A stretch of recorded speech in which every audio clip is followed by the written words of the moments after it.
अगर आज वो ये शिकायत कर रहे हैं कि उन्हें एक गलत सेल में रखा गया है तो सबसे पहले तो वो मुझसे माफ़ी मांगे ना, अगर वो गलत सेल था कि मुझे उसमें क्यों रखा था। लेकिन अगर 2 महीने तक इमरान खान की हुकूमत ने मुझे फिजियोथेरेपी की सहूलत नहीं हासिल करने दी, मैंने तो कभी चीखा नहीं है, मेरा बाजू हमेशा के लिए टेढ़ा हो गया है, कोई बात नहीं। और आज आप देख रहे हैं कि वही लोग चीख रहे हैं कि जो इन हालात को पैदा करने के ज़िम्मेदार हैं। एक बच्चे को भी मालूम है कि 2017 और 18 में पाकिस्तान एक हंसता बसता पाकिस्तान था।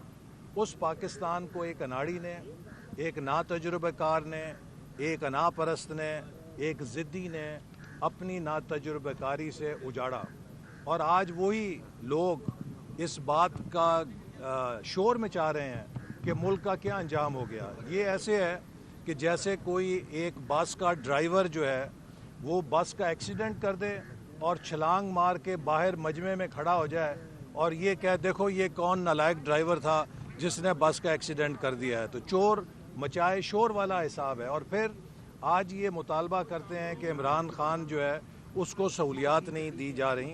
कल मैंने असेंबली के अंदर वाज़े कहा था कि इमरान खान को असेंबली में हमारे मुकाबले में वो सहूलियात हासिल हैं कि जो किसी 5 स्टार होटल में रहने वाले को हासिल होती हैं। तो इमरान खान साहब तो जेल की 5 स्टार जेल काट रहे हैं, उनको देसी मुर्ग खाने में मिलते हैं, उनकी वर्जिश का सामान है।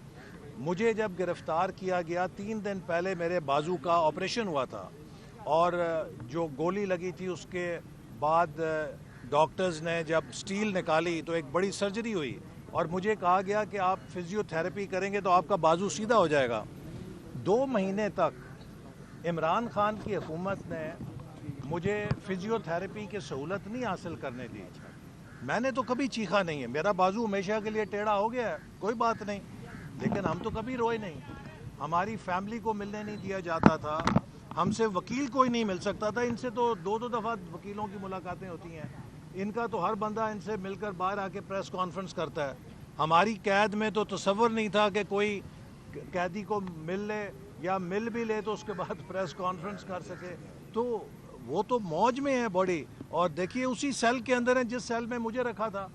अगर आज वो ये शिकायत कर रहे हैं कि उन्हें एक गलत सेल में रखा गया है तो सबसे पहले तो वो मुझसे माफ़ी मांगे ना, अगर वो गलत सेल था कि मुझे उसमें क्यों रखा था। लेकिन अगर वो सेल मेरे लिए ठीक था, मैं भी मेंबर कौमी असेंबली था, तो फिर खान साहब के लिए ठीक है, फिर क्यों शिकायत करते हैं। फिर जी साबिक वज़ीर आज़म, मैंने तो आज तक इमरान खान की कोई ऐसी तस्वीर नहीं देखी कि जिसमें वो पसीने से शराबूर अदालत में पेश हुआ हो।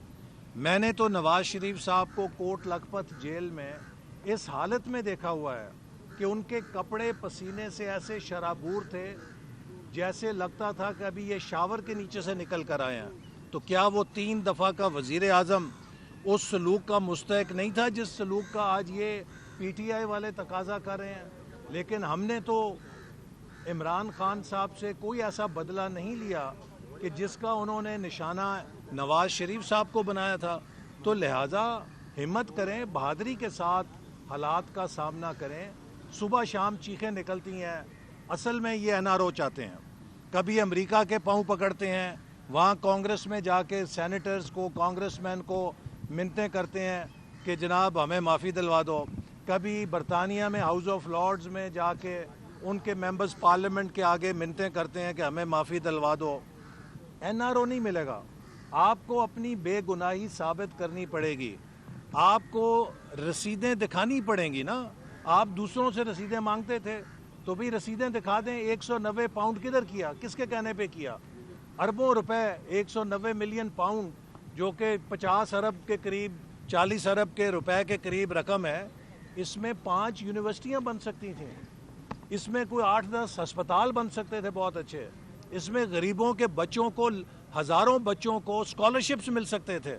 आपने वो सारा पैसा चंद हीरे के नेकलेसों की खातिर और कुछ ज़मीन के टुकड़ों की खातिर अपने एक दोस्त के एवज़ पेश कर दिया जो कि गरीब पाकिस्तान के अवाम का पैसा था। तो जनाब आपको उस 40-50 अरब रुपए की रसीद देनी पड़ेगी कि کس کو دیا, کیوں دیا, کیسے دیا. اگر آپ پیش کر دیں گے اور آپ بے گناہ ہوں گے تو صاف ہو جائیں گے. آپ کو یہ رسید دینی پڑے گی کہ آپ نے جو تحفے آپ کو ملے ان کو انڈر ویلیو کیوں کیا, اور انڈر ویلیو کر کے ان کو 2 نمبری کے ساتھ کیوں بیچا. اگر آپ یہ ثابت کر دیں گے آپ بے گناہ ہو جائیں گے. لیکن اگر آپ نے یہ جرم کیا ہے تو آپ کو اپنے کرتوتوں کی اور اپنے ان جرائم کی سزا کے لیے تیار ہونا چاہیے.